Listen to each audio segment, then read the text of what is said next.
Bismillahirrahmanirrahim. Assalamualaikum warahmatullahi wabarakatuh.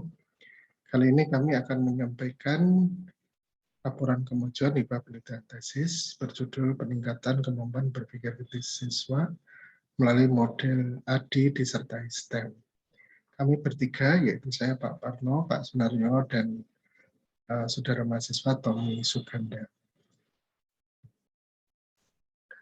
Latar belakang peranan materi gelombang dalam kodam sehari-hari itu dapat diketahui dari kehidupan sehari-hari, ya, sehingga penting untuk dipelajari. Tetapi penguasaan konsep materi gelombang ini siswa itu masih belum optimal. Nah, peningkatan kemampuan konsep materi gelombang, sementara itu ada literatur yang mengatakan dapat dilakukan dengan meningkatkan kemampuan berpikir kritis siswa. Nah, riwayat penelitian menemukan bahwa pembelajaran berbasis sendiri bisa meningkatkan kemampuan berpikir kritis. Maka dari itu, dengan pertimbangan itu, maka penelitian ADI yang termasuk argument driven inquiry ini dapat dilakukan karena model ADI ini gabungan dari inquiry dengan argumentasi ilmiah. Selain itu, model ADI dapat digunakan membantu siswa untuk menguasai konsep yang sifatnya abstrak, seperti pada materi gelombang. Nah, beberapa model ADI sudah dilakukan, yaitu tapi masih dalam skala lab. Ya, penjelasan skala besar itu bisa menggunakan STEM. Nah, oleh karena itu, maka ADI ini layak digabung dengan pendekatan STEM. Nah, STEM juga berdampak pada berpikir kritis siswa. Hasil penelitian ini nanti akan dihasilkan satu artikel yang diterbitkan pada jurnal nasional minimal sintetika. Manfaatnya, penguasaan konsep pada gelombang ini sulit, sehingga kalau ini bisa diatasi dengan satu model pembelajaran, maka ini akan menjadi salah satu literatur. Juga kemampuan berpikir kritis ini merupakan kemampuan abad 21. Kemampuan berpikir kritis perlu ditingkatkan karena akan berdampak pada penguasaan konsep siswa yang juga bagus. Nah, memberikan model ADI disertai STEM itu juga nanti akan memberikan pengalaman kepada siswa pada skala, tidak hanya skala laboratorium, tetapi pada skala dunia nyata, yaitu membuat produk. Nah, sementara itu penelitian pendidikan fisika terkait STEM di Indonesia ini masih minim, terutama yang berkaitan dengan model pembelajaran. Nah, penerapan model ADI disertai STEM itu diharapkan dapat meningkatkan berpikir kritis dan menambah referensi yang ada. Metode penelitiannya ini menggunakan mixed method dengan desain eksperimen model. Jadi penelitian kuantitatif, kualitatif digabung, yang mana kuantitatif dengan model eksperimen. Penelitian ini dilakukan di SMA Negeri 1 Putu Sibau, Kalimantan Barat. Subjek penelitiannya sebanyak 2 kelas dengan composite sampling. Instrumennya, instrumen berpikir kritis, mengadaptasi dari miliknya Ennis 1985 berjumlah 5 soal mengenai materi gelombang. Sedangkan analisis data kualitatif nanti ada reduksi data, pengkodean, dan seterusnya. Kuantitatifnya menggunakan UGT, kemudian Engine, dan effect size.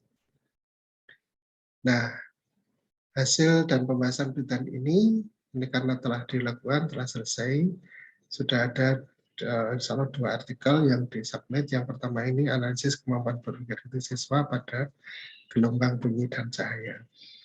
Nah, di sini ini dari data uji empirik. Nah, dari sini ternyata diperoleh bahwa kemampuan berpikir siswa itu masih rendah. Nah, di sini ada 5 soal, itu kemudian 15%, 42%, 32%, 22%, 20%. Nah, pada uji empirik ini juga didapatkan misalnya aspek terendah ditemui pada aspek memberikan penjelasan sederhana. Ini indikator dari berpikir kritis. Nah, misalnya ada soal echolation merupakan satu bentuk penglihatan yang digunakan oleh sebagian besar kelelawar, paus, bergigi, dan ikan lumba-lumba. Nah, di situ kemudian siswa diminta untuk mencari jarak dari hewan itu kemudian ke mangsanya berapa. Nah, ini ada jawaban siswa 1 yang bisa lengkap, siswa 2 hanya berupa rumus-rumus saja. Nah, yang artikel kedua itu membangun kemampuan berpikir kritis siswa melalui model adi disertai STEM. Nah, ini rata-rata pretestnya sebelumnya 15, kemudian meningkat menjadi 35. Nah, NG-nya memang belum bagus, masih 0,24, tapi efek size-nya itu 1,86 ya kategori. Nah, penelitian ini, hasil penelitian ini sejalan dengan penelitian lain, misalnya adi STEM dapat meningkatkan berpikir kritis terbaru, nilainya khas Monida, Marter, dan Ratnawati, dan Presiden. Nah, berikutnya ini aspek-aspek NGIN tiap indikator, jadi di sana ada 5 indikator, memberikan penjelasan sederhana, membangun keterampilan dasar, menyimpulkan, dan seterusnya. Nah, itu ada NGIN-nya di sini memang masih belum menggembirakan ya.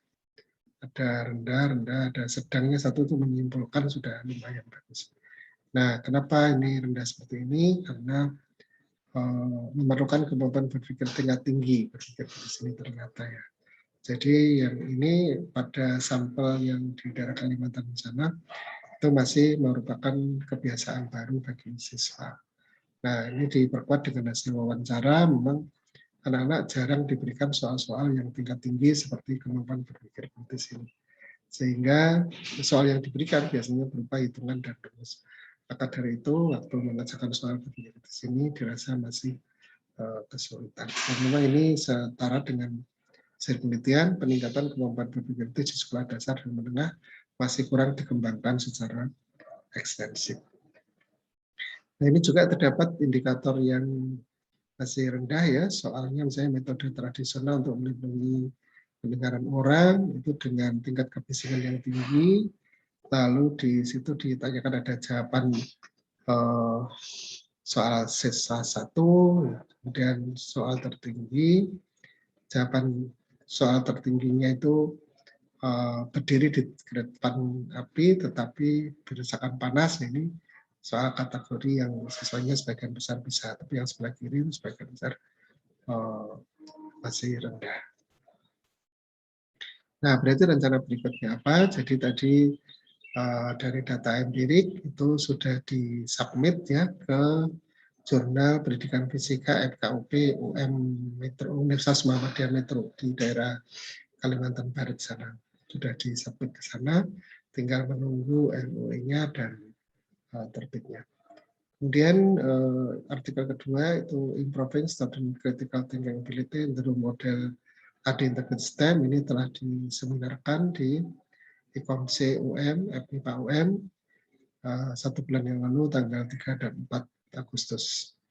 Nah, ini dengan demikian tinggal menunggu artikel tersebut diterima, mudah-mudahan di proceeding terindeks bagus. Rencana paling akhir adalah menyelesaikan naskah tesis dan laporan penelitian.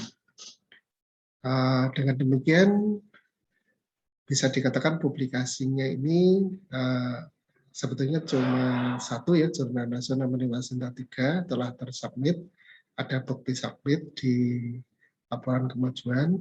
Kemudian juga ini di samping syarat minimal tadi juga sudah dilakukan international conference, itu ini prosedur internasional tambahan itu sudah disubmit juga, LOI-nya ada, sertifikat konferensinya ada, di sana dilampirkan.